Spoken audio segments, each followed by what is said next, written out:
സ്വാഗതം. ഇന്ന് നമ്മൾ വർത്തമാന പുസ്തകം എന്ന ചരിത്രഗ്രന്ഥത്തിലെ വളരെ നാടകീയമായ ചില ഏടുകളിലേക്കാണ് കടക്കുന്നത്. അതെ, ഒരു സിനിമ കാണുന്നത് പോലെയാണ് ഇതിലെ 8 മുതൽ 13 വരെയുള്ള അധ്യായങ്ങൾ. ശരിയാണ്. ഒരു പുതിയ വിദേശമെത്രാൻ വരുന്നു. പക്ഷേ വന്ന ഉടനെ കൂടെയുള്ള മറ്റ് മിഷണറിമാരുമായി ഒരു പ്രശ്നം. ഈ അവസരം മുതലെടുത്ത് തദ്ദേശീയരായ നസ്രാണികൾ ഒരു വിപ്ലവകരമായ നീക്കം നടത്തുന്നു. അതെ, പക്ഷേ ആ നീക്കം ഒരു വലിയ ചതിയിലാണ് ഒടുവിൽ അവസാനിക്കുന്നത്. അതാണ്, ആ ഒരു തകർച്ചയുടെ നടുവിൽ നൂറ്റാണ്ടുകളായി പിരിഞ്ഞുപോയ സഹോദരങ്ങൾ ഒന്നിക്കാനൊരു ശ്രമം നടക്കുന്നു. അധികാരം, ചതി, പോരാട്ടം, പിന്നെ ഒരു വലിയ ലക്ഷ്യത്തിനു വേണ്ടിയുള്ള ധീരമായ നിലപാടുകൾ എല്ലാം ഇതിലുണ്ട്. ശരിക്കും നമ്മൾ കാണുന്നത് ഒരു സമൂഹത്തിന്റെ ആത്മാഭിമാനത്തിനു വേണ്ടിയുള്ള ഒരു പോരാട്ടമാണ്. ഒരു വശത്ത് ഞങ്ങളുടെ സഭ, ഞങ്ങളുടെ ഭരണം എന്നവർ പ്രഖ്യാപിക്കാൻ ശ്രമിക്കുന്നു. ശരി. മറുവശത്ത് ഈ ആഭ്യന്തര കലഹങ്ങൾ മുതലെടുത്ത് സ്വന്തം അധികാരമുറപ്പിക്കാൻ ശ്രമിക്കുന്ന വിദേശ ശക്തികളും. ഇതിനിടയിൽപ്പെട്ട് നസ്രാണികൾ കഷ്ടപ്പെടുകയാണ്. അതെ. ഇതിനിടയിൽ കരിയാറ്റിൽ മൽപ്പാൻ എന്നൊരു ദീർഘവീക്ഷണമുള്ള നേതാവ് ഉദയം ചെയ്യുന്നതും നമ്മൾ കാണുന്നുണ്ട്. അപ്പോൾ നമുക്ക് ഈ സംഭവങ്ങളുടെ ഉള്ളറകളിലേക്ക് കടക്കാം. എന്താണ് യഥാർത്ഥത്തിൽ അന്ന് സംഭവിച്ചത്? അപ്പൊ കഥ തുടങ്ങുന്നത് ഫ്രാൻസിസ് സെയിൽസ് എന്നൊരു പുതിയ മെത്രാൻ മലബാറിലെ വികാരി അപ്പസ്തോലിക്കായി എത്തുന്നതോടെയാണ്. സാധാരണ ഒരു പുതിയ നേതാവ് വരുമ്പോൾ എല്ലാവരും ഒന്നിക്കുമെന്നാണല്ലോ നമ്മൾ പ്രതീക്ഷിക്കുക, അല്ലേ? അതെ, തീർച്ചയായും. പക്ഷേ ഇവിടെ സംഭവിച്ചത് നേരെ തിരിച്ചാണ്. എന്തായിരുന്നു ശരിക്കും പ്രശ്നം? എന്തിനാണ് വന്നയുടനെ മെത്രാൻ കൂടെയുള്ള കർമ്മലീത്ത പാദ്രിമാരുമായിട്ട് ഉടക്കിയത്? അത് വളരെ രസകരമായ ഒരു കാര്യമാണ്. വർത്തമാന പുസ്തകം അതിന് വ്യക്തമായ ഒരു കാരണം പറയുന്നുണ്ട്. ഈ ഫ്രാൻസിസ് സെയിൽസ്, അദ്ദേഹം ഒരു ജർമ്മൻകാരനായിരുന്നു. ഓഹോ. എന്നാൽ അന്ന് മലബാറിലെ മിഷണറി പ്രവർത്തനങ്ങൾക്ക് ചുക്കാൻ പിടിച്ചിരുന്നത് ഭൂരിഭാഗവും ഇറ്റലിക്കാരായ പാദ്രിമാരായിരുന്നു. അപ്പൊ അതാണോ കാരണം? അതുതന്നെ. അപ്പോൾ സംഭവിച്ചതെന്താണെന്ന് വെച്ചാൽ, ഒരു ജർമ്മൻകാരന്റെ കീഴിൽ ഭരണം നടത്താൻ ഈ ഇറ്റാലിക്കാർക്ക് തീരെ താൽപ്പര്യമില്ലായിരുന്നു. അതായത് ഇതൊരു ദേശീയമായ വേർതിരിവായിരുന്നു. അതെ, ഒരുതരം യൂറോപ്യൻ അധികാര വടംവലി ഇവിടെ കേരളത്തിന്റെ മണ്ണിൽ നടക്കുന്നു. അവർ മെത്രാനെ അനുസരിക്കാൻ വിസമ്മതിച്ചു, അദ്ദേഹത്തിന്റെ പ്രവർത്തനങ്ങൾക്ക് തടസ്സം നിന്നു. അപ്പോൾ ഇത് ദൈവശാസ്ത്രപരമായ ഒരു വിഷയമേ അല്ലായിരുന്നു. അല്ലല്ല, തീർച്ചയായുമല്ല. മറിച്ച് തികച്ചും രാഷ്ട്രീയപരമായ ഒരു ഈഗോ ക്ലാഷ് ആയിരുന്നു. ശുദ്ധ രാഷ്ട്രീയം. എന്നാൽ ഗ്രന്ഥകർത്താവ് ഇതിന് മറ്റൊരു രീതിയിലാണ് കാണുന്നത്. അതെങ്ങനെയാണ്? അദ്ദേഹം പറയുന്നത് ഈ ആഭ്യന്തര കലഹം അത് നസ്രാണികളെ ഉപദ്രവങ്ങളിൽ നിന്ന് രക്ഷിക്കാൻ ദൈവം ഒരുക്കിയ ഒരു വഴിയായിരുന്നു എന്നാണ്. അതൊരു രസമുണ്ടല്ലോ. കാരണം ഈ വിദേശ ശക്തികൾ ഒന്നിച്ചു നിന്നിരുന്നെങ്കിൽ അവർ ഒരുമിച്ച് നസ്രാണികളെ കൂടുതൽ അടിച്ചമർത്തിയേനെ. അവരുടെ ഈ ഭിന്നത നസ്രാണി നേതാക്കൾക്ക് കാര്യങ്ങൾ നീക്കാൻ ഒരവസരം കൊടുത്തു. ഇവിടെയാണ് കാര്യങ്ങൾ കൂടുതൽ ആവേശകരമാകുന്നത്. ഈ ചേരിപ്പോര് കണ്ട് നസ്രാണി നേതാക്കളായ കരിയാറ്റിൽ മൽപ്പാനും തരകൻ മാത്തുവും ഒരു നിർണായകമായ നീക്കം നടത്തുന്നു. അവർ മെത്രാനെ മറ്റു പാതിരിമാരിൽ നിന്ന് മാറ്റി വലിയ ആഘോഷങ്ങളോടെ ഒരു രാജാവിനെ എഴുന്നള്ളിക്കുന്നതുപോലെ ആലങ്ങാപ്പയ്ക്ക് കൊണ്ടുപോയി. ഇതൊരു സാധാരണ സ്ഥലമാറ്റമായിരുന്നില്ലല്ലോ, അല്ലേ? അല്ലല്ല. ഇതിനെ ഒരു തരം എന്താ പറയാ, തട്ടിക്കൊണ്ടുപോകൽ എന്ന് വ്യാഖ്യാനിക്കാൻ പറ്റുമോ? അതോ ഒരു രാഷ്ട്രീയ സംരക്ഷണ നീക്കമായിരുന്നോ? അതൊരു മികച്ച ചോദ്യമാണ്. പാതിരിമാരുടെ കണ്ണിൽ ഇതൊരു തട്ടിക്കൊണ്ടുപോകൽ തന്നെയായിരുന്നു. ഓഹോ. എന്നാൽ നസ്രാണികളുടെ ഭാഗത്തുനിന്ന് നോക്കുമ്പോൾ ഇത് തങ്ങളുടെ ആത്മീയ നേതാവിനെ ശത്രുക്കളിൽ നിന്ന് സംരക്ഷിക്കാനുള്ള ഒരു നീക്കമായിരുന്നു. യഥാർത്ഥത്തിൽ അതൊരു അധികാര പ്രഖ്യാപനമായിരുന്നു. എന്തുതരം പ്രഖ്യാപനം? ആരെയും ലോകത്തെയും അവർ അറിയിക്കുകയായിരുന്നു. ഈ നീക്കം ഇറ്റലിക്കാരായ പാതിരിമാരെ അക്ഷരാർത്ഥത്തിൽ ഞെട്ടിച്ചു. അവരത് പ്രതീക്ഷിച്ചില്ല. തീരെയില്ല. തങ്ങൾ മെത്രാനോട് കലഹിച്ചതെത്ര വലിയ അബദ്ധമായി പോയി എന്ന് അവർക്കപ്പോഴാണ് മനസ്സിലായത്. അപ്പോൾ മെത്രാൻ തങ്ങളുടെ പക്ഷത്തായപ്പോൾ കിട്ടിയ ഈ അവസരം മുതലെടുത്താണ് അവർ ചരിത്രപ്രസിദ്ധമായ ആലങ്ങാട് പടിയോല തയ്യാറാക്കുന്നത്. എന്തായിരുന്നു ആ പടിയോലയുടെ യഥാർത്ഥ പ്രാധാന്യം? ആ പടിയോലയെ വെറുമൊരു പ്രമേയമായി കാണരുത്. ഒരുപക്ഷേ ഇന്ത്യൻ ക്രിസ്ത്യാനിറ്റിയുടെ ചരിത്രത്തിലെ ആദ്യത്തെ സ്വാതന്ത്ര്യ പ്രഖ്യാപനങ്ങളിലൊന്നായിട്ട് നമുക്കിതിനെ കണക്കാക്കാം. അത്രയ്ക്ക് പ്രാധാന്യമുണ്ടോ അതിന്? ഉണ്ട്. ഞങ്ങളുടെ സഭ, ഞങ്ങളുടെ ഭരണം എന്ന ആശയം അത്ര ശക്തമായി അവർ മുന്നോട്ട് വയ്ക്കുകയായിരുന്നു. ആ പടിയോലയിലെ വ്യവസ്ഥകൾ വളരെ കർശനമായിരുന്നു. ഉദാഹരണത്തിന്, ഇനി മുതൽ വിദേശ പാതിരിമാരെ സഭയുടെ ഭരണത്തിൽ നിന്ന് പൂർണ്ണമായും വിലക്കുന്നു. അവരുടെ കൽപ്പനകൾ അനുസരിക്കില്ല, അവരെ പള്ളികളിൽ പ്രവേശിപ്പിക്കില്ല എന്നൊക്കെ അതിൽ പറയുന്നുണ്ടായിരുന്നു. കൊള്ളാമല്ലോ. ഇത് കേവലം വിദേശികളോടുള്ള എതിർപ്പല്ല, മറിച്ച് സ്വന്തം മാനത്തത്തെക്കുറിച്ചുള്ള, തങ്ങളുടെ സഭയുടെ സ്വയം ഭരണാവകാശത്തെക്കുറിച്ചുള്ള ഉറച്ചൊരു പ്രഖ്യാപനമായിരുന്നു. അവിശ്വസനീയം. സ്വന്തം സഭയുടെ നിയന്ത്രണം തിരിച്ചുപിടിക്കാൻ നടത്തിയ എത്ര ധീരമായൊരു ശ്രമം. പക്ഷേ പലപ്പോഴും ചരിത്രത്തിൽ കാണുന്നതുപോലെ ഇത്തരം ധീരമായ നീക്കങ്ങൾക്ക് വലിയ വില കൊടുക്കേണ്ടി വരാറുണ്ടല്ലോ. തീർച്ചയായും. ഇവിടെയും അതുതന്നെയാണോ സംഭവിച്ചത്? അതെ, ദുരന്തം അവിടെയാണ്. മെത്രാനെ ആഘോഷപൂർവ്വം ആലങ്കാട്ടേക്ക് കൊണ്ടുപോയതിനെക്കുറിച്ച് തിരുവിതാംകൂർ സർക്കാർ ഒരു അന്വേഷണം തുടങ്ങി. നിയമലംഘനമാണോ എന്നറിയാൻ? അതെ. അപ്പോൾ തരകൻ മാധോ സർക്കാരിനു മുന്നിൽ ഒരു വാദം വെച്ചു. ഇത് ഞങ്ങളുടെ പുരാതനമായ ഒരു ആചാരമാണ്. പുതിയ മെത്രാൻ വരുമ്പോൾ അദ്ദേഹത്തെ ഇങ്ങനെ ആഘോഷപൂർവ്വം എതിരേൽക്കുന്നത് ഞങ്ങളുടെ അവകാശമാണ്. അതായത് ഇതൊരു പുതിയ നീക്കമല്ല, മറിച്ച് പരമ്പരാഗതമായ ഒരു അവകാശം മാത്രമാണെന്ന് വാദിച്ചു. കൃത്യം. തുടക്കത്തിൽ സർക്കാർ ആ വാദം അംഗീകരിക്കുകയും കേസ് ഒത്തുതീർപ്പാക്കുകയും ചെയ്തു. അപ്പോ അതൊരു വിജയമായി. നസ്രാണികൾക്കതൊരു വലിയ വിജയമായിരുന്നു. എന്നാൽ അവിടെയാണ് കഥയിലെ ഏറ്റവും വലിയ ട്വിസ്റ്റ് സംഭവിക്കുന്നത്. എന്താണത്? കുറച്ചു കാലം കഴിഞ്ഞപ്പോൾ ഫ്രാൻസിസ് സെയിൽസ് മെത്രാൻ തനിക്ക് സംരക്ഷണം നൽകിയ നസ്രാണികളെ പൂർണ്ണമായും മറന്നുകൊണ്ട് മറ്റ് ഇറ്റാലിയൻ പാദ്രിമാരുമായി രഹസ്യമായി രഞ്ജിപ്പിലായി. ചതിച്ചെന്നാണോ? എന്നിട്ട് നസ്രാണി നേതാക്കളോട് ഒരു വാക്കുപോലും പറയാതെ ആലങ്കാട്ട് നിന്ന് വരാപ്പുഴയിലേക്ക് മടങ്ങാൻ സർക്കാരിൽ നിന്ന് സ്വന്തമായി അനുമതി വാങ്ങി. ഒരു നിമിഷം, അത് വിശ്വസിക്കാൻ പ്രയാസമുണ്ട്. അപ്പോൾ തങ്ങളെ സംരക്ഷിക്കുമെന്ന് കരുതി കൂടെ നിർത്തിയ ആൾ തന്നെയാണ് അവരെ ഒറ്റിക്കൊടുത്തത്. അതെ. എന്നിട്ട് അതിന്റെ ശിക്ഷ മുഴുവൻ ഈ പാവം പള്ളിക്കാർക്ക് കിട്ടുകയും ചെയ്തു. അത് തന്നെ സംഭവിച്ചു. മെത്രാൻ സ്വന്തമായി അനുമതി വാങ്ങിയതോടെ സർക്കാരിന് മുന്നിൽ നസ്രാണികളുടെ വാദം പൊളിഞ്ഞു. കാരണം? സർക്കാരിന്റെ ചോദ്യം വളരെ ലളിതമായിരുന്നു.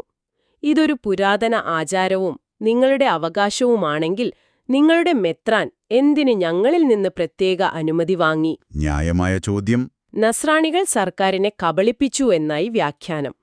ഇതിന്റെ ഫലമായി നസ്രാണി പള്ളികൾക്ക് ഭീമമായ ഒരു തുക പിഴയൊടുക്കേണ്ടി വന്നു. എത്രയായിരുന്നു ആ പിഴ? പഴയ കേസ് ഒതുക്കി തീർത്തതിന് 6000 ഫെണവും ഭാവിയിൽ ഇത്തരം ചടങ്ങുകൾ സർക്കാരിന്റെ അനുമതിയോടെ നടത്താനായി ഒരു കരുതൽ ധനമായി 6000 ഫെണവും, അങ്ങനെ മൊത്തം 12000 ഫെണം. അതൊരു വലിയ തുകയായിരുന്നോ അന്ന്? വളരെ വലിയ തുക. ഇന്നത്തെ കണക്കിൽ അതിന്റെ മൂല്യം കൃത്യമായി പറയാൻ പ്രയാസമാണെങ്കിലും ഒരു സാധാരണ കുടുംബത്തിന് വർഷങ്ങളോളം ജീവിക്കാൻ ആവശ്യമായ തുക വരും. അപ്പോ സമുദായത്തെ സാമ്പത്തികമായി തന്നെ തകർക്കുന്ന ഒരു വലിയ അടിയായിരുന്നു അത്. അതെ. അവർക്ക് പണം മാത്രമല്ല നഷ്ടമായത്, തങ്ങളുടെ ഒരു പരമ്പരാഗത അവകാശത്തിന്റെ അംഗീകാരവും നഷ്ടമായി.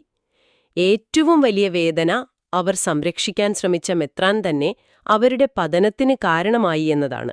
ഗ്രന്ഥകർത്താവ് ഇതിനെ ചതി എന്നു തന്നെയാണല്ലോ വിശേഷിപ്പിക്കുന്നത്. പക്ഷേ സെയിൽസ് മെത്രാന്റെ ഭാഗത്തുനിന്ന് ചിന്തിച്ചാൽ അദ്ദേഹത്തിന് മറ്റു വൈദികരുമായി രമ്യതയിലെത്താനും ഭരണം സുഗമമാക്കാനും ഇതൊരു എളുപ്പവഴിയായി തോന്നിയിരിക്കില്ലേ? തീർച്ചയായും അതായിരിക്കാം അദ്ദേഹത്തിന്റെ കാഴ്ചപ്പാട്. ഒരുപക്ഷേ നസ്രാണികളുടെ സംരക്ഷണത്തിൽ കഴിയുന്നത് അദ്ദേഹത്തിനൊരു തടവുപോലെ തോന്നിയിരിക്കാം. സ്വന്തം അധികാരം ഉറപ്പിക്കാൻ അതായിരുന്നു നല്ലതെന്ന് കരുതി കാണും. അതെ. മറ്റു യൂറോപ്യൻ പാദ്രിമാരുമായി സന്ധി ചെയ്യുന്നതാണ് കൂടുതൽ പ്രായോഗികമെന്ന് അദ്ദേഹം കരുതിയിരിക്കാം. പക്ഷെ അതിന്റെ വില നൽകേണ്ടി വന്നത് ഒരു സമൂഹം മുഴുവനുമാണ്. അപ്പോ ഒരു വശത്ത് ആലങ്കാട്ട് പടിയോലയും അതിനെ തുടർന്നുണ്ടായ ചതിയും പിഴയും കാരണം നസ്രാണികൾ ആകെ തകർന്നിരിക്കുന്ന സമയം ആണ് കഥയെ കൂടുതൽ സങ്കീർണമാക്കുന്നത്. അതെ, ആ കാലഘട്ടത്തിലെ ഏറ്റവും വലിയ വഴിത്തിരിവാണത്. നിരണത്തെ മെത്രാനായ മാർ തോമ ആറാമൻ സെയിൽസ് മെത്രാന് ഒരു കത്തയക്കുന്നു. ഒന്നു നിൽക്കൂ, ഈ മാർത്തോമ ആറാമൻ പ്രതിനിധീകരിക്കുന്ന വിഭാഗം ആരാണെന്ന് നമുക്ക് ശ്രോതാക്കൾക്ക് വേണ്ടി ഒന്ന് വ്യക്തമാക്കാമോ? കൂനൻകുരിശ് സത്യത്തിന് ശേഷം സഭയിലുണ്ടായ ആ വലിയ പിളർപ്പിന്റെ ഭാഗമാണോ ഇത്? വളരെ പ്രധാനപ്പെട്ടൊരു ചോദ്യമാണിത്. 17-ാം നൂറ്റാണ്ടിൽ നടന്ന കൂനൻകുരിശ് സത്യത്തോടെ കേരളത്തിലെ നസ്രാണി സമൂഹം രണ്ടായി പിളർന്നു. ശരി. ഒരു വിഭാഗം റോമുമായുള്ള ബന്ധം തുടർന്നു, മറുവിഭാഗം ആ ബന്ധം വിച്ഛേദിച്ച് തങ്ങളുടേതായ മെത്രാനെ വാഴിച്ച് ഒരു തദ്ദേശീയ സഭയായി മാറി.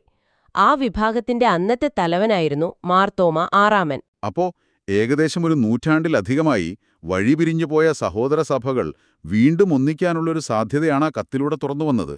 ത്തിൽ എന്തായിരുന്നു പറഞ്ഞിരുന്നത്? കത്തോലിക്ക സഭയുമായി വീണ്ടും യോജിക്കാനുള്ള ആഗ്രഹം അദ്ദേഹം അതിൽ പ്രകടിപ്പിച്ചു. തന്റെ മുൻഗാമികൾക്ക് ലഭിച്ച മെത്രാൻ പട്ടം പൂർണ്ണമായി ശരിയല്ലായിരുന്നുവെന്നു. ഓഹോ, അത് വലിയ റീട്ടുപറച്ചിലാണല്ലോ. അതെ. ശരിയായ രീതിയിൽ കത്തോലിക്കാ സഭയുടെ ഭാഗമാകാൻ താൻ ആഗ്രഹിക്കുന്നുവെന്നും അദ്ദേഹം വളരെ വിനയത്തോടെ സമ്മതിക്കുന്നുണ്ട്. ഇത് കേട്ടുകേൾവിയില്ലാത്ത ഒരു കാര്യമായിരുന്നു. അപ്പോൾ ഈ സ്വർണാവസരം ലഭിച്ചപ്പോൾ സെയിൽസ് മെത്രാൻ എന്തു ചെയ്തു? അദ്ദേഹം കരിയാറ്റിൽ മൽപ്പാനെ മാർത്തോമയെ കാണാനായി അയച്ചു, അല്ലേ? അതെ. പക്ഷേ കേൾക്കുമ്പോൾ വളരെ വിചിത്രമായി തോന്നുന്ന ഒരു നിർദ്ദേശത്തോടെയാണ് അദ്ദേഹത്തെ അയച്ചത്. മാർത്തോമായോട് യാതൊരു ബഹുമാനവും കാണിക്കരുത് എന്നൊക്കെ. അതെ, അദ്ദേഹത്തിന്റെ മുന്നിലിരിക്കണം, പരുഷമായി സംസാരിക്കണം എന്നൊക്കെയായിരുന്നു നിർദ്ദേശം. ഇതെന്ത് തന്ത്രമാണ്? നൂറ്റാണ്ടുകൾക്ക് ശേഷം ഒന്നിക്കാൻ വരുന്ന ഒരാളോട് ഇങ്ങനെയാണോ പെരുമാറാൻ പറയുക? ഇവിടെയാണ് സെയിൽസ് മെത്രാന്റെ യഥാർത്ഥ സ്വഭാവം വീണ്ടും വെളിവാകുന്നത് എന്ന് ഗ്രന്ഥകർത്താവ് സംശയിക്കുന്നത്. ഈ ഐക്യശ്രമം തകർക്കാനുള്ള ഒരു ഗൂഢതന്ത്രമായിരുന്നു അത്. അതെങ്ങനെ? കരിയാട്ടിൽ മൽപ്പാൻ പോയി മാർത്തോമായെ അപമാനിക്കുമ്പോൾ സ്വാഭാവികമായും മാർത്തോമ പ്രകോപിതനാകും. ശരിയാണ്, അദ്ദേഹം ചർച്ചയിൽ നിന്ന് പിന്മാറും. അതെ, അപ്പോൾ ഞാൻ തയ്യാറായിരുന്നു, പക്ഷെ മാർത്തോമായുടെ അഹങ്കാരം കാരണമാണ് ഐക്യം നടക്കാതെ പോയത് എന്ന് റോമിൽ റിപ്പോർട്ട് ചെയ്ത് നല്ല പിള്ള ചമയാമെന്ന് സെയിൽസ് കരുതിയിരിക്കാം. അതായത് സഭയ്ക്കും നടക്കാനും പാടില്ല, അതിന്റെ കുറ്റം തനിക്ക് വരാനും പാടില്ല. ഭയങ്കരമായൊരു കളി. എന്നാൽ കരിയാട്ടിൽ മൽപ്പാൻ എന്തു ചെയ്തു? അദ്ദേഹം ആ നിർദ്ദേശം അനുസരിച്ചോ? ഇല്ല. അവിടെയാണ് കരിയാട്ടിൽ മൽപ്പാൻ എന്ന നേതാവിന്റെ മഹത്വം നമ്മൾ കാണുന്നത്. അദ്ദേഹം അത് ധിക്കരിച്ചു. അതെ, അദ്ദേഹം തന്റെ മേലധികാരിയുടെ തെറ്റായ ആ കൽപ്പനയെ പൂർണ്ണമായും അവഗണിച്ചു, സ്വന്തം നിലപാടെടുത്തു. അദ്ദേഹം നിരനത്തെത്തി മാർത്തോമായെ കണ്ടത് തികഞ്ഞ ആദരവോടെയും ബഹുമാനത്തോടെയുമാണ്. ഹരിച്ചു. മാർത്തോമായുടെ ആഗ്രഹം തികച്ചും സത്യസന്ധമാണെന്ന് അദ്ദേഹത്തിന് ബോധ്യപ്പെട്ടു. ഒന്ന് ആലോചിച്ചു നോക്കൂ, ആ കൂടിക്കാഴ്ചയുടെ ഒരു ഗൗരവം. ഒരു വശത്ത് റോമിന്റെ പ്രതിനിധിയുടെ തെറ്റായ കൽപ്പന, മറുവശത്ത് നൂറ്റാണ്ടുകളായി വഴിപിരിഞ്ഞുപോയ ഒരു സഹോദര സമൂഹത്തിന്റെ പ്രതീക്ഷ. അതെ, ആ നിമിഷത്തിൽ കരിയാട്ടിൽ മൽപ്പാൻ എടുത്ത തീരുമാനം ചരിത്രത്തെ തന്നെ മാറ്റാൻ ശേഷിയുള്ളതായിരുന്നു. തീർച്ചയായും. ആ കൂടിക്കാഴ്ചയുടെ അവസാനം കരിയാറ്റിൽ മൽപ്പാൻ മാർത്തോമായ്ക്കൊരു ഉറപ്പ് നൽകി. ആ വാചകം വർത്തമാന പുസ്തകത്തിലെ ഏറ്റവും ശക്തമായ ഒന്നാണ്. എന്തായിരുന്നു അത്? അദ്ദേഹം പറഞ്ഞു, ഈ സഭൈക്യത്തിനു വേണ്ടി എന്റെ ജീവൻ പണയപ്പെടുത്തിയിട്ടാണെങ്കിലും ഞാൻ റോമിൽ പോകും. അത്രയ്ക്ക് ദൃഢനിശ്ചയത്തോടെ? അതെ, അത് അദ്ദേഹത്തിന്റെ ദൃഢനിശ്ചയവും സമുദായത്തോടുള്ള പ്രതിബദ്ധതയും പിന്നെ ഒരു വലിയ ലക്ഷ്യത്തിനുവേണ്ടി വ്യക്തിപരമായ നഷ്ടങ്ങൾ സഹിക്കാനുള്ള സന്നദ്ധതയുമാണ്. വിദേശാധിപത്യത്തിനെതിരെ ആലങ്ങാട്ട് പഴിയോലയിലൂടെ തങ്ങളുടെ അവകാശങ്ങൾ സ്ഥാപിക്കാൻ ശ്രമിക്കുന്ന ഒരു സമൂഹം, ആ ശ്രമം അവർ വിശ്വസിച്ച നേതാവിന്റെ ചതി കാരണം വലിയൊരു ദുരന്തത്തിൽ അവസാനിക്കുന്നു. അതേസമയം തന്നെ ആ തകർച്ചയുടെ നടുവിൽ സഭയിലെ ഏറ്റവും വലിയ ഭിന്നത ഇല്ലാതാക്കാൻ മറ്റൊരു നേതാവ്, കരിയാട്ടിൽ മൽപ്പാൻ. അതെ, കരിയാറ്റിൽ മൽപ്പാൻ സ്വന്തം ജീവൻ പണയം വെച്ചു മുന്നോട്ട് വരുന്നു. അതെ, ഇവിടെ ഏറ്റവും പ്രധാനം അധികാരവും വ്യക്തിപരമായ നിലപാടുകളും തമ്മിലുള്ള സംഘർഷമാണ്. പടിയോല എന്നത് ഒരു സമൂഹത്തിന്റെ സ്വാഭിമാനത്തിന്റെ പ്രഖ്യാപനമായിരുന്നെങ്കിൽ അതിനെ തകർത്തത് അവർ സംരക്ഷിക്കാൻ ശ്രമിച്ച മെത്രാൻ തന്നെയായിരുന്നു. വിരോധാഭാസം തന്നെ. ഒരേ സമയം സ്വന്തം അവകാശങ്ങൾക്കായി പോരാടുകയും അതേസമയം തങ്ങൾക്കിടയിലെ ഭിന്നതകൾ മാറ്റാൻ ശ്രമിക്കുകയും ചെയ്യുന്നൊരു സമൂഹത്തെയാണ് നമ്മളിവിടെ കാണുന്നത്. കരിയാറ്റിൽ മൽപ്പാന്റെ പ്രവൃത്തി മറ്റൊരു തലത്തിലുള്ള ഇന്നും പ്രസക്തമായ ഒരു ചോദ്യം നമുക്ക് മുന്നിൽ ഉയർത്തുന്നുണ്ട്. ഒരു വലിയ ലക്ഷ്യത്തിനു വേണ്ടി തന്റെ മേലധികാരിയുടെ തെറ്റായ ഒരു കൽപ്പനയെ ധിക്കരിക്കുന്നത് ശരിയാണോ? എപ്പോഴാണ് അനുസരണക്കേട് ഒരു ശരിയായ ധാർമ്മികമായ പ്രവൃത്തിയായി മാറുന്നത്? ഒരു സ്ഥാപനത്തിന്റെ നിയമങ്ങൾ ആ സ്ഥാപനത്തിന്റെ യഥാർത്ഥ ഉദ്ദേശ്യങ്ങൾക്കും നന്മയ്ക്കും എതിരാകുമ്പോൾ അതിനകത്ത് നിൽക്കുന്ന ഒരു വ്യക്തി എന്ത് നിലപാടെടുക്കണം? ശരിയാണ്. കരിയാറ്റിൽ മൽപ്പാൻ എടുത്ത ആ തീരുമാനം, ആ ഒരു ധിക്കാരം, ഒരുപക്ഷെ ചരിത്രത്തിലെ ഏറ്റവും ശരിയായ തീരുമാനങ്ങളിൽ ഒന്നായിരിക്കാം. ഈ ചോദ്യം നമുക്ക് ഓരോരുത്തർക്കും ചിന്തിക്കാനായി വിട്ടുകൊടുക്കാം.